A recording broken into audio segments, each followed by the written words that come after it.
Salut à tous!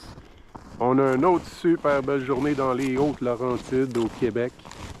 Il a fait un beau moins 23 la nuit passée, mais aujourd'hui c'est soleil, fait que c'est un peu plus beau, un peu plus chaud. C'est tellement plaisant de pouvoir juste rentrer à la maison pour le lunch, puis manger un bon repas chaud.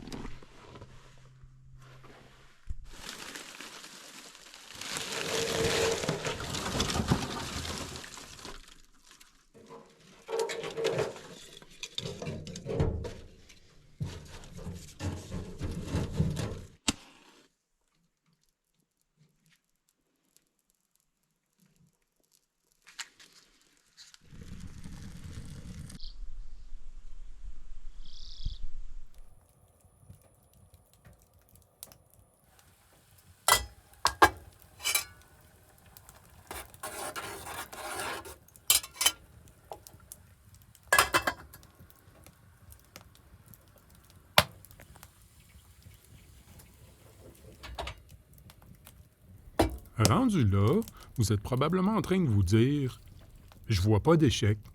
Où sont les échecs? » Inquiète-toi pas, mon chum, il y en a eu un bon paquet. Laissez-moi revenir en arrière un peu, que je vous montre tout ça. Bon, on commence par où? Le banc de neige de 4 pieds? Non, on va commencer par le début. Il y a une couple de semaines de ça, la mi-janvier environ, j'ai réalisé que j'étais dû pour ma récolte hivernale. Mais là, j'ai un bon problème. Il y a environ 2 pieds de neige dans le bois. Mon bon vieux Jeep est peut-être assez haut pour passer, mais définitivement pas ma roulotte. Son essieu est à peu près à 4 pouces du sol. Ça fait que j'ai fait ce que toute personne raisonnable ferait dans une situation pareille. Je me suis acheté une gratte. Un chasse-neige, comme diraient les Gaulois. Inquiétez-vous pas, tout va bien aller. Donc, pour commencer, j'ai dû installer un attelage sur le Jeep. Il y a différentes sortes, mais en mettant un attelage à remorque de 2 pouces, je peux aussi l'utiliser pour installer mon winch. Quand j'ai pas la pelle, évidemment. Je suis parti un peu en retard et potentiellement légèrement mal organisé.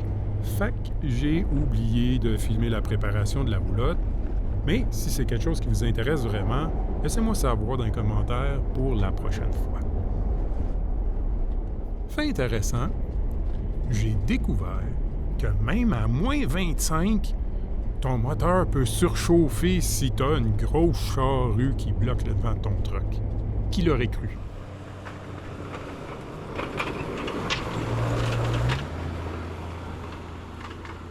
Après avoir roulé toute la nuit, parce que tu peux pas rouler bien vite avec une gratte, je suis enfin arrivé à destination.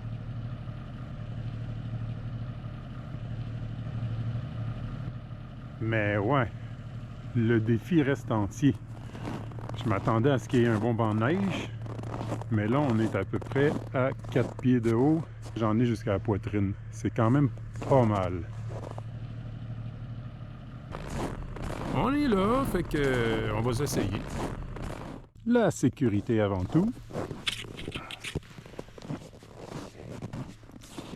Pas trop sûr si ça va faire une différence, mais juste au cas où un skidoo s'en viendrait à toute allure, ça peut toujours aider. On commence par déconnecter la roulotte. Véhicule électrique. Ensuite, on met les chaînes à glace. En gros parce que je les ai, puis je vais les essayer. Mais avec ça, on manquera pas de traction.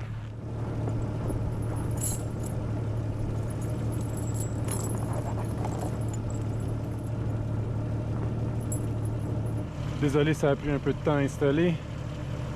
Mes pneus sont trop gros. J'ai acheté une maille patente pour les rallonger. Il y en a une de ce côté-ci, il y en a une de l'autre côté aussi.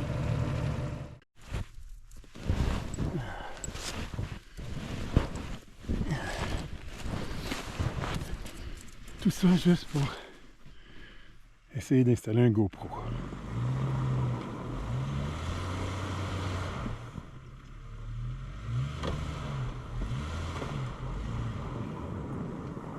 pense que je devrais préciser que j'ai acheté le GoPro la veille de mon départ, puis que, à l'évidence, je sais pas trop comment m'en servir. Laissez-moi ajuster ça un petit peu. Voilà, c'est mieux comme ça.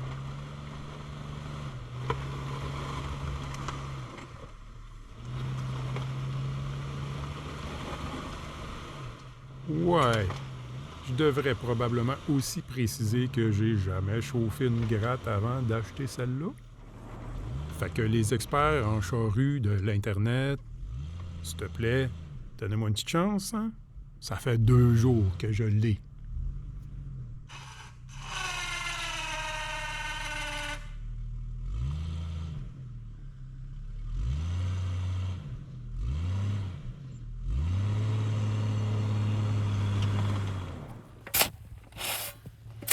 Ouais, c'est ce que je pensais.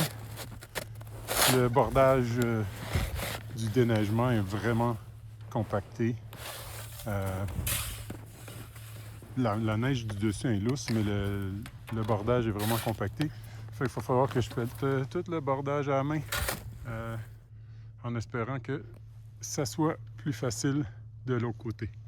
Fait que c'est ça, on va pelleter. Alors ici, nous avons le sport national du Canada, le pelleté de neige. Oh, c'est encore pire à regarder qu'à pelleter. Je double la vitesse.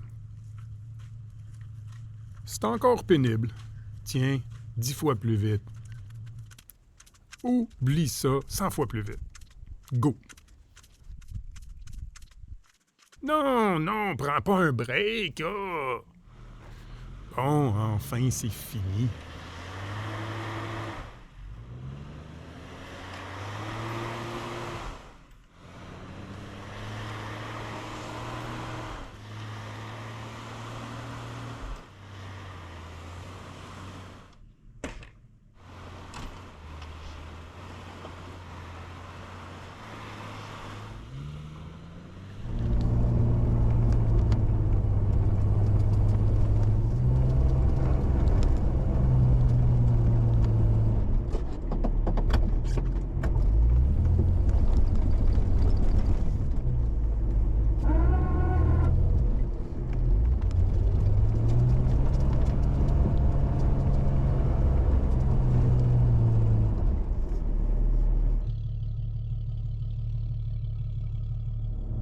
Ouais. Je commence à considérer ça comme un échec. Ça doit faire 1 heure que je pose de la neige, puis j'ai à peu près fait 25 pieds, tu sais. C'est pas ce que j'appelle un super succès. Tu sais, on va continuer.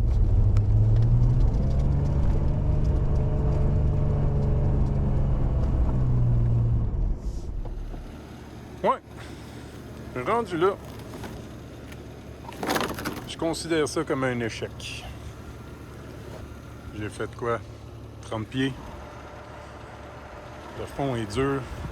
Ça a de la misère à mordre, c'est pesant. Ça pousse pas bien. Il y a trop de neige. C'était il y a 1 mois qu'il aurait fallu que je fasse ça. Puis maintenant, je suis poigné. Keeps on going. Et maintenant, avec la magie du montage, je vais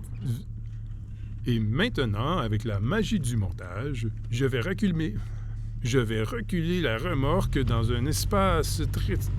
Je vais reculer cette remorque dans un espace très serré du premier coup.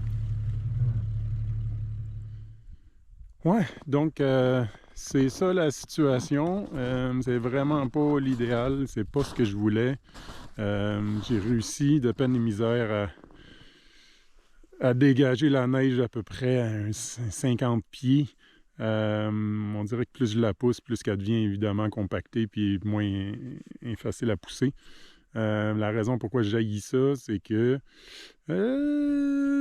ces beaux arbres-là sont ben trop gros, puis s'ils se mettent à venter fort, les épinettes, j'ai dit toutes checkées, sont toutes en santé, mais les épinettes, ça peut tomber s'ils ventent fort, fait que j'imagine que s'ils se mettent à venter fort, on va juste s'en aller, j'imagine. Anyway.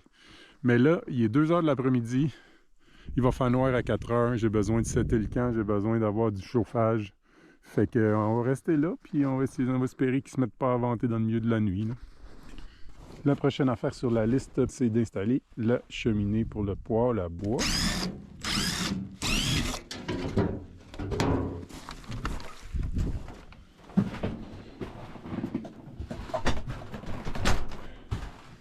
Ah non, il est en arrière de toute la patente.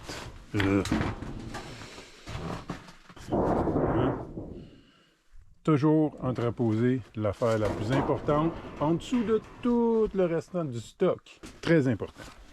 Puis c'est pour ça que ça prend une éternité à faire le setup. Parce que j'ai ben trop de stock, il y a trop de stock. Mais tu sais, quand t'es tout seul dans le bois puis il fait -20, c'est mieux d'en avoir un petit peu plus que pas assez, mettons. Je dis ça de même.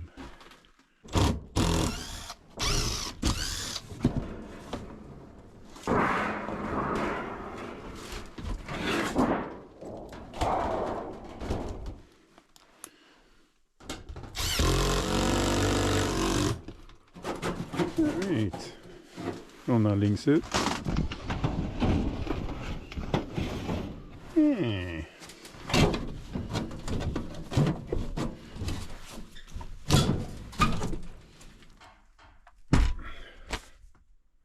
Et comme à l'habitude, tes outils arrêtent de marcher quand t'en as le plus de besoin.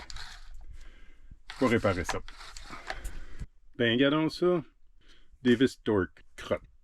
Ça donne que j'ai mon kit. Probablement parce que Jeep a un paquet de torque screws un peu partout où t'en as vraiment pas de besoin. Mais anyway, j'ai mon kit. Après avoir gossé pendant 10 minutes, je pense que ça a juste dégelé, il devait y avoir de la glace dedans. On remet ça ensemble, on va aller couper du bois.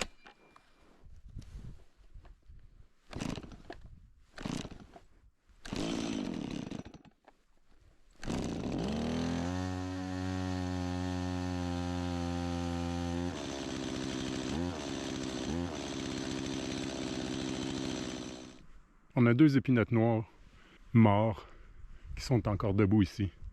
Eux, ils vont être bien secs. Est-ce que j'ai déjà mentionné que je vais acheter la caméra juste avant de partir? Je vous laisse admirer cet angle de caméra super créatif.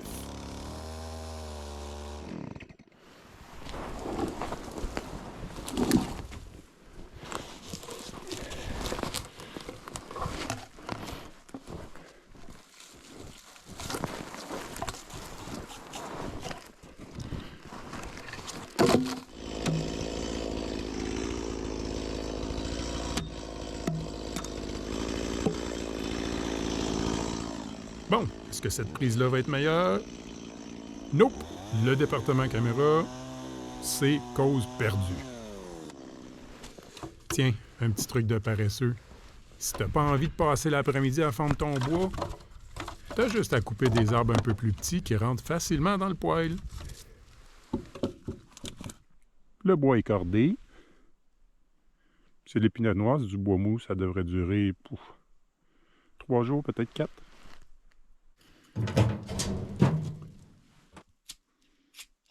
J'aurais dû prendre l'écorce de bouleau.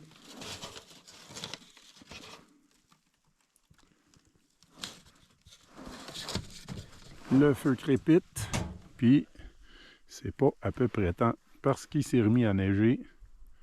D'après moi, on va en avoir une couple de centimètres à soir.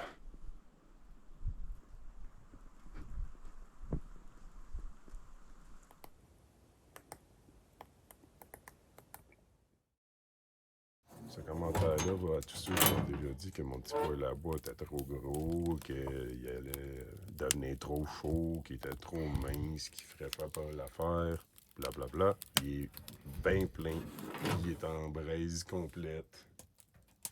Et -35. Wow!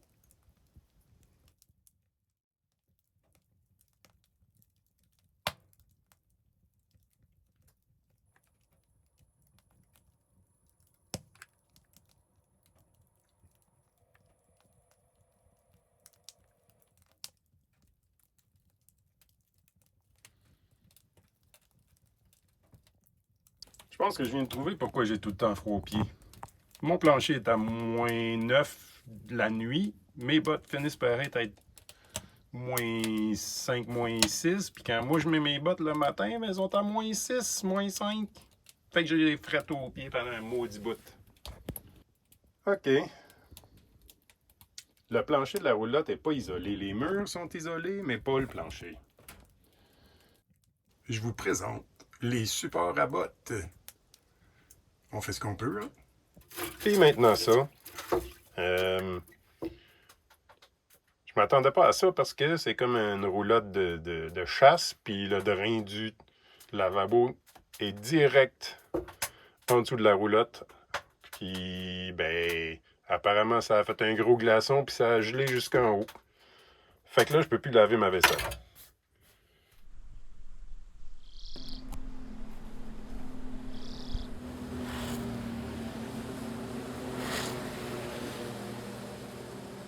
Vous voyez au bout, là, dans le fond, où la roulotte elle est? Ben, moi, au départ, j'avais envie de me parker là-bas au bout de la clairière. Appelez-moi naïf ou je fais un peu de pensée magique, mais j'aurais espéré être capable de dégager le chemin. On va le faire à pied. À ce moment-ci, vous êtes probablement en train de vous dire « Pourquoi se donner autant de misère juste pour aller camper? » Eh bien, voyez-vous, je ne suis pas ici pour camper. Je suis ici pour récolter de l'épinette pour ma petite entreprise. Je suis producteur de bière d'épinette. Et, dans les jours qui viennent, je vais récolter environ 200 livres de branches d'épinette et de sapin. Bon, maintenant, la vidéo s'en vient un peu trop longue, mais dans la prochaine, je vais vous montrer ma technique de récolte et tout mon équipement. Et, s'il y a suffisamment d'intérêt, je pourrais même vous dévoiler mes plans secrets pour une domination totale du monde entier. Rien que ça. Pas de quoi s'inquiéter, c'est mon chum. Tout va bien aller. Tout va bien aller. Anyway, on s'en reparle dans la prochaine vidéo.